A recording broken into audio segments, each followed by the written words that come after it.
Hey friends, welcome back to the channel with another movie reaction.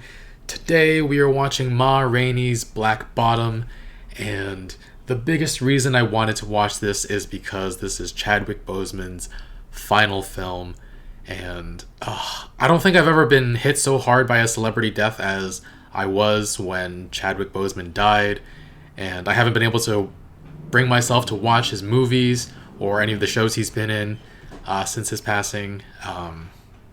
But I figured it's time, and I get to share this experience with you guys, so I wanted to see it. Heard he and Viola Davis are getting huge, just great reviews for their acting, so looking forward to that. I have heard of Ma Rainey before, but I don't know too much about her, don't know too much about the film, but I'm excited to get into it.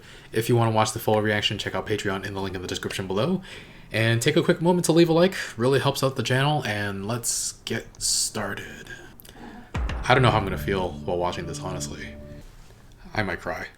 I probably will. I had a blues so bad, sat down Golden teeth. on my floor.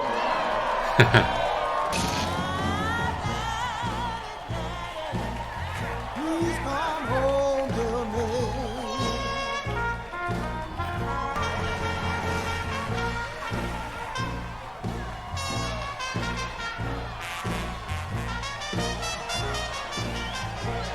I'm on my way, farther than I can go.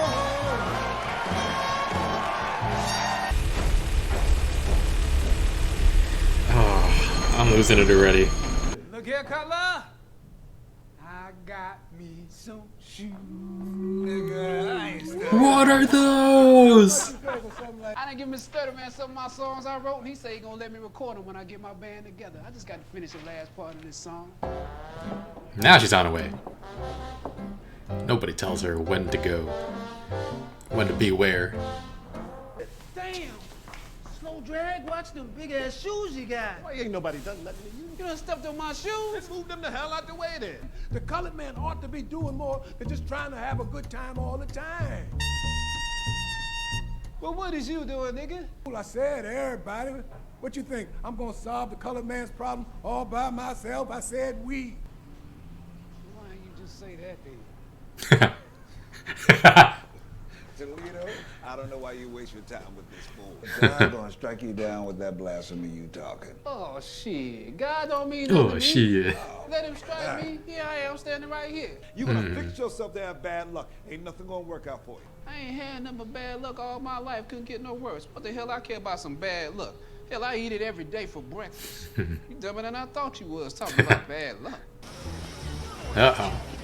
We got her charged with assault and battery. So what for what? What? Now I can tell you what happened if you want to know. That's my nephew. That's Sylvester. He was driving my car. Now, lady, we don't know whose car it is. That's my own car. It is. I'm What gonna the pay that heck? car. Oh, that's what you say, lady. She starts getting aggressive with the other He guy. got ugly with me. I don't know why you want to tell Lady, that lie. will you let me tell the story? Well, if you're gonna tell it right. Oh. They got some clothes up here they ain't got in Memphis. I want you to look nice for me.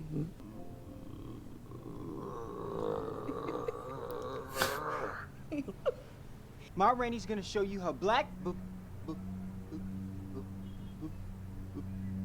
bottom. Hey, Levy, did you finish that song? Yes, sir, Mr. Stutter Man. I got it right here. I want to see about your songs as soon as I get the chance. I'll just take this. As soon as you get the chance.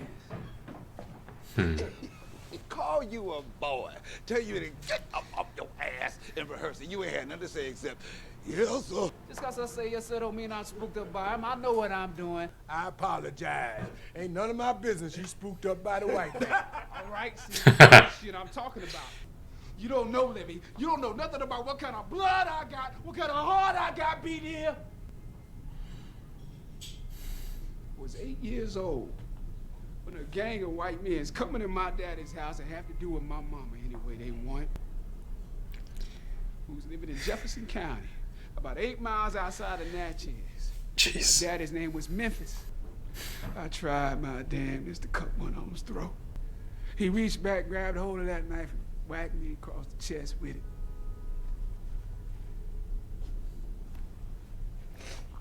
My mama wrapped me in a blanket, carried me 2 miles down to the furlough place. Jesus. They drove me up to Doc Alvin's. He was waiting on a cab to go on, and he said he ain't had time to see me.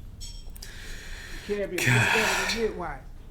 My daddy went and smiled in the face of one of them crackers who was been with my mama and sold him my land. And then he took off one day. I ain't never seen him since. He got 4 of them before they got him. I seen my daddy go up and grin in this cracker's face. All the while, he's planning how he's gonna get him, and what he's gonna do to him. That taught me how to handle them. Y'all just leave Levy alone about the white man. God damn. Wow.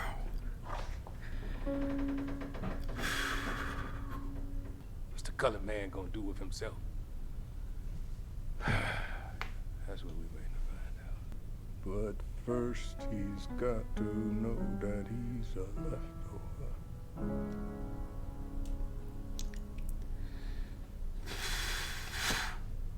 Where's my Coke? I need a Coke. Hard as it is, shoot. I need a Coke. I ain't doing nothing without my Coca-Cola. Jeez. I'll call down to the deli and I'll get you a Coke, but let's get started, huh? Sylvester's standing there ready to go. The band's all set up. Let's do this one song. I'm too cheap to buy me a Coca-Cola. I buy my own. Slow drag, Sylvester. Come on, baby. Oh. Cutler.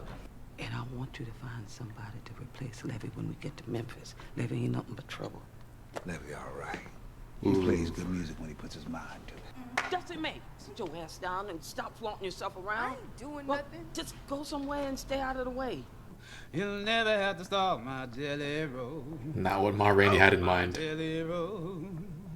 My jelly roll. Hi. I knows how to treat a woman. Buy her presents and things. Treat her like she wanna be treated. Then too cheap to buy you a Coca-Cola. Don't cost but a nickel a bottle. Scurrying away. Soon as they get my boys down on one of them recording machines, then it's just like I be some whore and they roll over and put their pants on. They ain't got no use for me then. Blues always been there. But if they want to call me Mother of Blues, that's all right with me. It don't hurt none.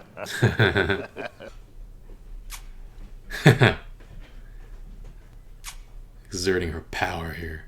You didn't.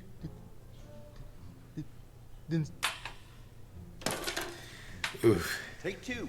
Ma, can we just do it without the... Take 6. Ma Rainey's gonna show you her black bottom. Go, go, go. Go, go, go, go, go. Black bottom stomps and the new baby Francis. Good job, boy. See, I know you can do it. Yeah. The problems with the kids, Mike. Oh, Christ almighty. Ma, we didn't record the song. Oh, What? what? Song. What were you and Sturtevant doing up there? Levy must have kicked the plug. If it ain't one thing, it's another. You better straighten your black Jeez. ass That up. ain't my fault. I ain't done nothing. It's the cord, Mal. The cord's all chewed up. We need another cord. Damn. Just 15 minutes. 15 minutes. Oh. Then I'm gonna carry my black bottom on back down to Georgia. You hear me? 15 minutes. Oh, Then he heard a gunshot. Yeah, he stopped there. He said he was Reverend Gates. He was on his way to see a sister who was sick and the train went off and left him. Yeah, nigga, but can you dance? He a man of God. Where the hell was God when all this was going on? Why didn't God strike some of them crackers down? God can kiss my ass. I'm blasting my God! That's my God! My God worthless! It's your God, huh? Is that right? Oh. I'm gonna give him a chance to save him. Up, stay out of this, Toledo. I'm talking to Cutler's God. You hear me? Cutler's God? I'm calling Cutler's God. Come on and save this nigga. Come on and save him like you did my mama. Save him like you did my mama. I heard her when she called. I heard her when she said, Lord have mercy. Jesus help me. Please, God, have mercy on me, Lord. Jesus help me. Did you turn your back, motherfucker? Did you turn your back? Jeez. Where is you? Come on and turn your Oh back my on god. God, shit. God damn. Levy, what were you doing? Why are you playing all them notes? You playing 10 notes for everyone you're supposed to play. Don't call for all that. Go on and fire me. I don't care. I'm gonna get my own man anyway. Keep messing with me. Ain't nobody studying you. All right, nigga, you fired. Best thing that ever happened to me. I don't need this shit.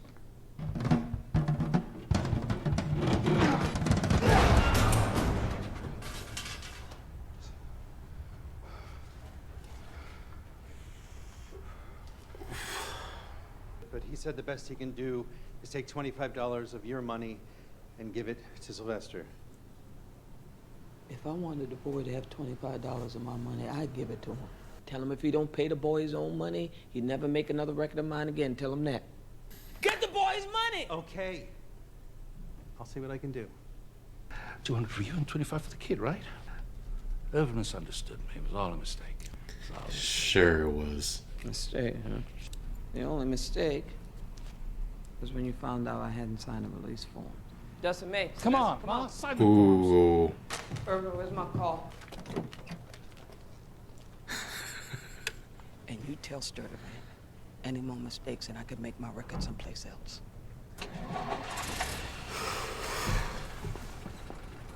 About them songs I give you. They're not the type of songs we're looking for. Mr. Sturtevant, sir, I done already got my band picked out. You see? Okay, Levy, I'll tell you what. I'll give you $5 a piece. You told me you was gonna let me record. What's the difference between then and now? Look, I'll pay you for your trouble. You told me I could record them songs. Well, there's nothing I can do about that. Like I say, it's $5 a piece.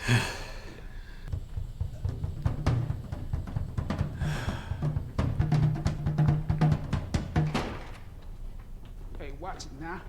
Shit, you stepped on my shoe. Excuse me there, Levy. Nigga, you stepped on my shoe, you know that? See what you done? What you want me to do? You stepped on my Oh, come on.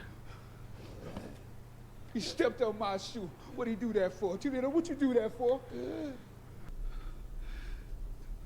Look at me like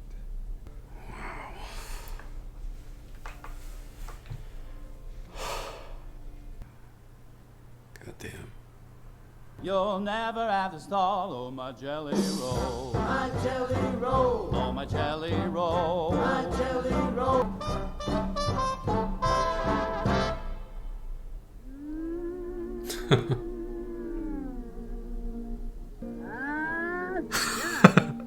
What a way to end it, too. Oh.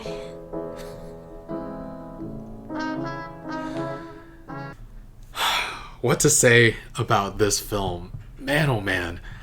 I've been hearing for the last few weeks that Viola Davis and Chadwick Boseman kill it in their roles, and they really, really do. Just spectacular. It was like watching masters at work. And first of all, the movie was not at all what I thought it would be. Before I booted up the movie and saw how long it was, I thought this was going to be like a 2.5 hour thing following the group of musicians every which way, telling the story of Ma Rainey's life. Instead, the film is only an hour and a half long, and the majority of the film took place in just one recording session, and I loved the film for it. It felt intimate. It afforded us the opportunity to get to know these characters and how each of them think and go about the world. Just spectacular. And the film was just filled with so much style. Gotta credit the direction and the music with it. There was always some music playing underneath, even dialogue, and man. The start of the film is filled with a lot of joy. The banter between Levy and the rest of the band is great. Him getting those shoes, being so happy and proud of them, that was really great. And there's a lot of dialogue in those scenes, but it still keeps your attention.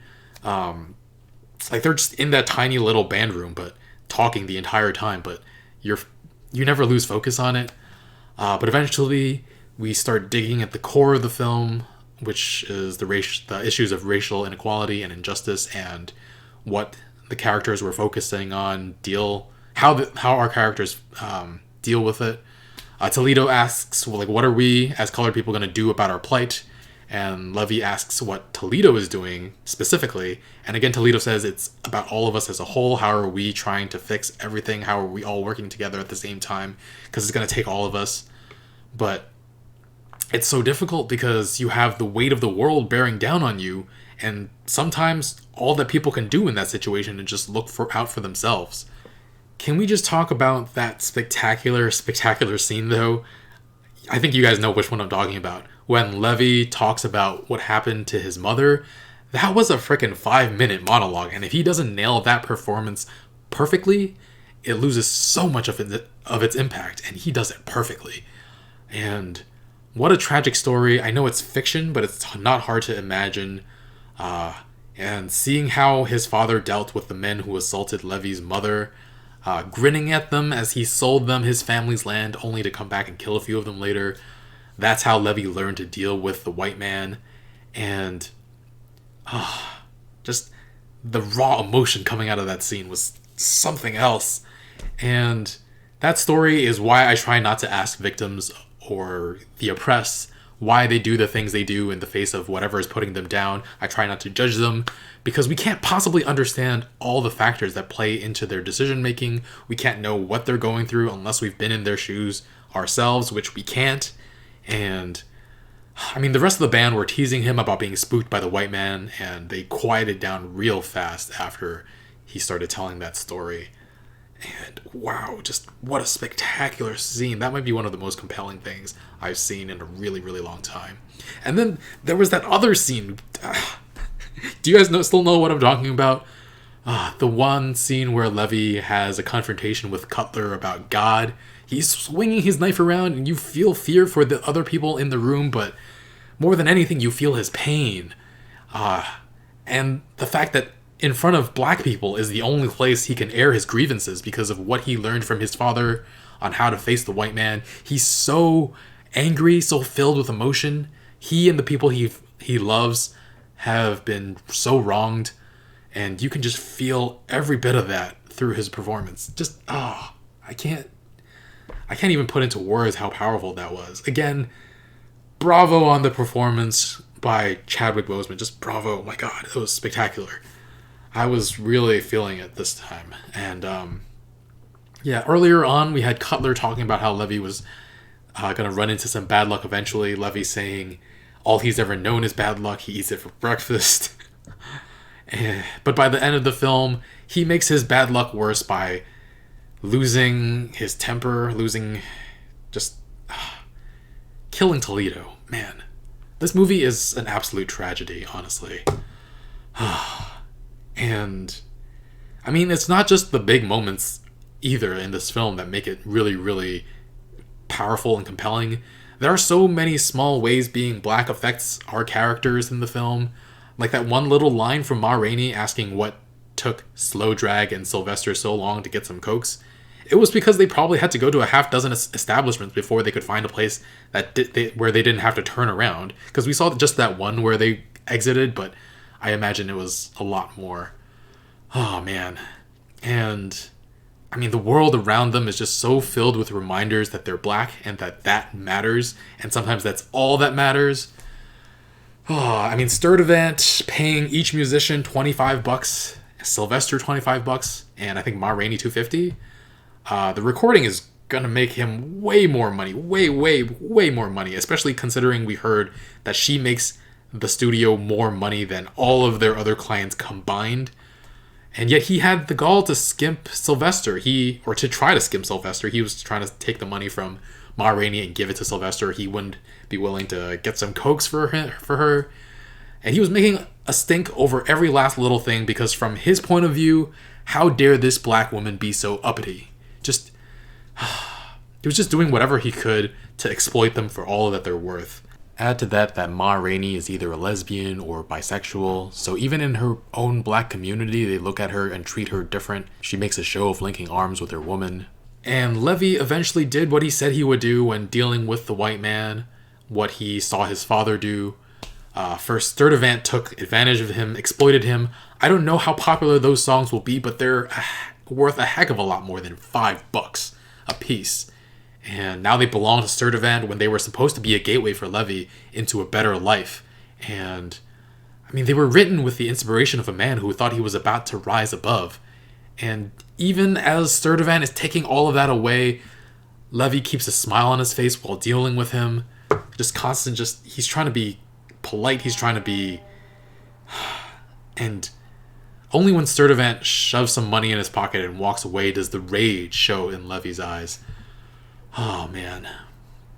And then he can't do anything with that rage, because even though Sturtevant screwed him, he can't burn that bridge, because Sturtevant is one of the gatekeepers. He can't do anything without losing everything. And his anger afterwards obviously wasn't about his shoes being scuffed. They were scuffed before, and he got over it pretty quickly. So it wasn't about the shoes. It wasn't even about Toledo. And his violence towards Cutler earlier when he was waving his knife around wasn't about Cutler. It was about his anger at the world, anger at how unfair the world is, anger about being used and left to dry, just like Ma Rainey said that they were using her. Oh, man. Men like Sturtevant make empty promises because in the end they don't care about people like Levy or Ma Rainey. And it really is a tragedy. Levy doesn't speak against Ma Rainey if he doesn't think he has this recording session coming up soon where he can make his own band, where he can make his own future. He doesn't lose his job. And he started the day off so happy, buying this new pair of shoes, and ends up with nothing. It's... oh, man. And he just snaps. This film is, like I said before, a tragedy. So many people don't get what they deserve, what is fair, and it winds up with Toledo dead on the ground. Ah, God. Forgot to say that the final scene where those white musicians were performing Levy's song really tied the movie's point together. Because Levy was right, he could have performed that song, he would have made that song, but he wasn't given a chance. Instead, that chance was given to a bunch of white guys who thought they were doing a bang-up job, patting themselves on the back when there was no soul or energy to the music. Really hit home the themes of the film. If Levy had just been given a chance, if he didn't have quote-unquote bad luck all his life, things never would have turned out the way they did. This film was something else. The music was really great to listen to. Like I mentioned before, the direction was really great too. Really impressed by this film. I think I'd give it a 9.5. Just so compelling, right? Viola Davis is great as Ma Rainey, and Chadwick Boseman brings Levy to life in such an amazing way. I couldn't help being so impressed and so sad at the same time while watching this film. This world will really miss Chadwick Boseman as an actor, and if you know what he's like as a person, you know that the world will miss him as a human being too. Okay, I'm gonna probably go back and watch Black Panther pretty soon, and I still have to watch 42, Get On Up, Marshall. I'll go back and watch the first thing I ever saw him in, which was an episode of Castle where he played a street magician. But yeah, gone too soon. 43 years old. Man, I still think about him almost every single day. It's just terrible. Okay, guys. Thanks for watching. Let me know what you thought about the film in the comments below. Share your grief over Chadwick Boseman with me. It'd be nice to know. I know several people who are hurting quite a lot over his death as well, but reading more comments would help dealing with it too. If you guys want to watch the full reaction, you can check out Patreon in the link in the description below, as always. Take a quick moment to leave a like. Really helps the channel. Next week, we've got Wonder Woman 1984 and Soul as... yeah, they're both releasing on Christmas Day. Happy holidays, everybody, by the way. I'm spiraling. I'm emotionally distraught after watching this film. Okay. Thanks for watching. I'll see you guys next time. Bye, friends.